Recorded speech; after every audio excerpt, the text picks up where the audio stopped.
So we're going to talk about the homeless problem in Las Vegas. There's no solution I'm going to purport to you. I'm going to try to be fair and balanced without sounding like a callous jerk and getting political with you, but I'm going to talk about it today, and it's going to be a longer video, but hang until the end so you guys can get some food for thought.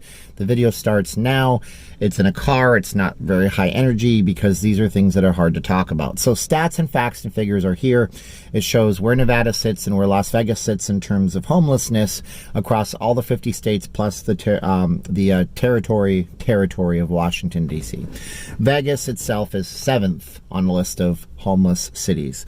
And they measure it per residence adjusted per 100,000 residents, meaning that we're not trying to compare Las Vegas with 2 million people in the whole area and maybe only 1 million people in the actual hustle bustle of the city. We're not comparing that with, you know, the 17 million people who live in New York. We're actually adjusting it on a level that works. Vegas is 7th. We have 273 homeless residents per 100,000 people. And if we had 2 more per 100,000 people, 275, we'd be tied with Anchorage, Alaska, because remember, adjusted for population. And they also saw a decline, that's a positive, in the number of homeless people in Las Vegas since 2014 is 16.8% decline in the homeless population in Vegas. Nevada itself stacks up 11th on the list, and it's 11th with 252 per 100,000 residents. So why does this even happen? And we have to discuss weather, we have to discuss economy, and we have to discuss infrastructure. And those 3 things are like this. When I'm from Canada originally, there was a documentary when I was a kid on the Canadian Broadcasting Corporation, and it talked about why people move to Vancouver, Canada, the only place in Canada that doesn't get consistent snowfall in the city all the time that's big enough to support large amounts of people. There's other parts of Canada that don't get that snow, but they're not very big and you wouldn't want to live there because they're tiny. So why is there so many homeless people there? Because it doesn't snow. Is that why people come to Las Vegas? That could be part of it. I mean, it doesn't snow here. It's generally okay. You can sleep outside all night long most of the year, and only for a few months in the wintertime do you need to worry about blankets and shelters, and you're never going to die of hypothermia in the middle of the night, although in the summertime you might get dehydrated real bad. So does that make this a more attractive place for folks that are down on their luck to come?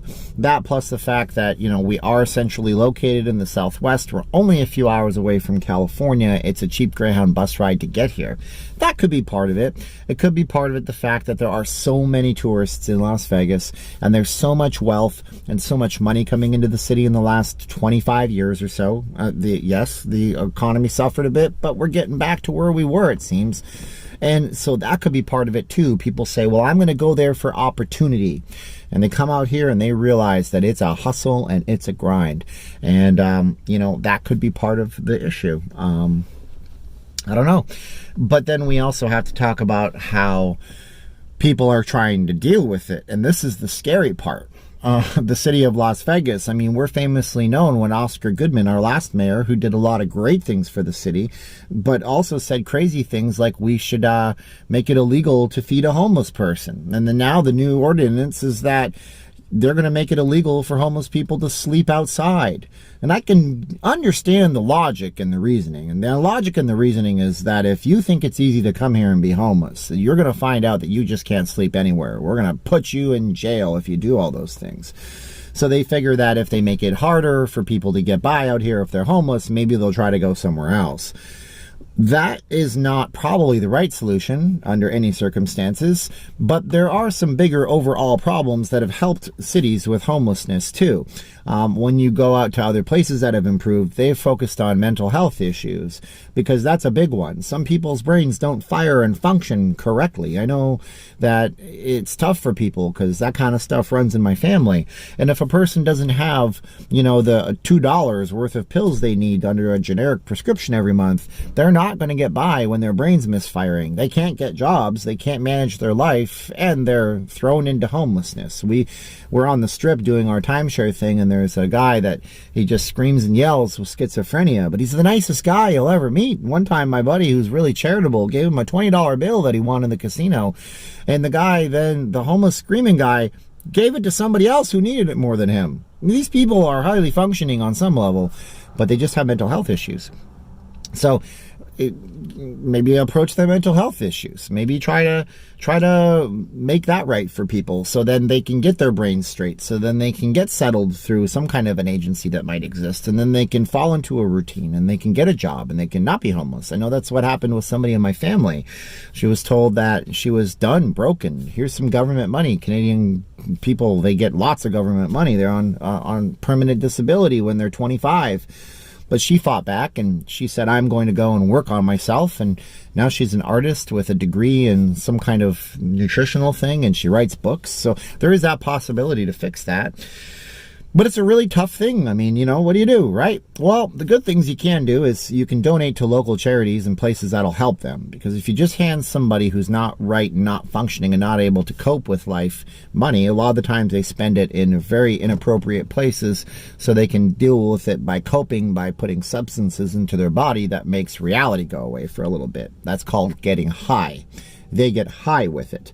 Of course, you know, oh man, this video is hard to make because my wife and I, through all the stuff that's been going on, we've been supporting my family in the Philippines, and we've been close to a point where we couldn't pay the bills. And when you can't pay the bills, but you're functioning right, you find the ways to pay the bills. These folks can't do that because, again, they're just not working in the same capacity as a lot of people are.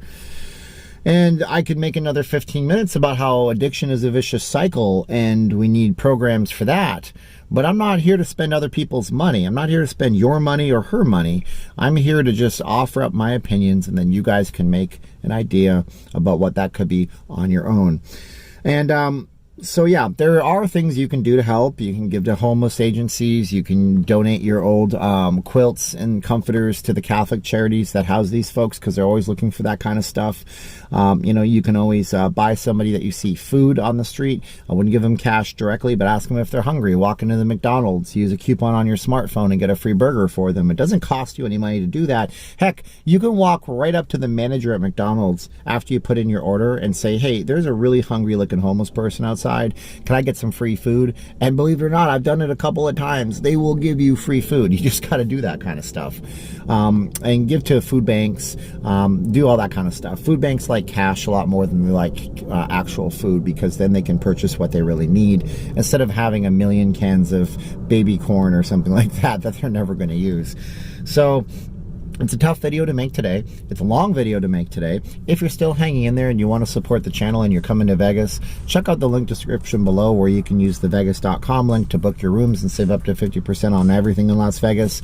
If you guys want to show some support through an email, or there's other ways to do it, just go ahead and click down there, and I'll see you guys in another video. This is a tough video to make. I don't know what we could actually come to, and I don't think there was going to be much of an outcome, but I had to make it, so I didn't be told that I'm avoiding the issue, because that's not what I want to do on this channel. Wow, I hope I get my energy up. I'm going to go listen to some happy music. Maybe I'll throw on the Beatles or something like that. Got to start my day. I hope you have a great one out there. Like, share, subscribe. We'll talk to you later. Bye-bye.